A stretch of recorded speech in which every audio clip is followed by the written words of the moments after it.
وزیر اعظم نے قومی کرکٹ ٹیم کو دورہ انگلینڈ کی اجازت دے دی۔ عمران خان کا کہنا ہے کہ کھیل کے میدان جلد سے جلد آباد دیکھنا چاہتے ہیں۔ ذرائع کے مطابق وزیر اعظم نے کہا ہے کہ کھلاڑی میدان میں ایکشن میں ہوں گے تو کھیل کی بہتری ہوگی۔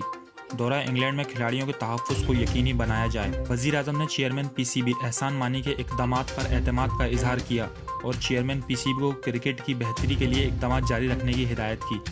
واضح رہے، اس سے قبل وزیر اعظم نے chairman P C B Ehsan Mani سے ملاقات کی تھی، جس میں قومی کرکٹ ٹیم کے دورہ انگلینڈ پر مشاورت کی گئی تھی۔ پاکستان اور انگلینڈ کے درمیان پہلا ٹیسٹ میچ 5 اگست کو مانچسٹر میں کھیلا جائے گا۔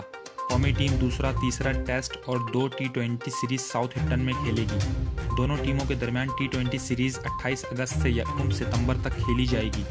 یاد رہے کہ 3 روز قبل پاکستان نے دورہ انگلینڈ کے لیے 29 رکنی اسکواڈ کا اعلان کیا تھا، جس میں فواد عالم اور سرفراز احمد کے ساتھ ساتھ نوجوان حیدر علی کو بھی شامل کیا گیا ہے۔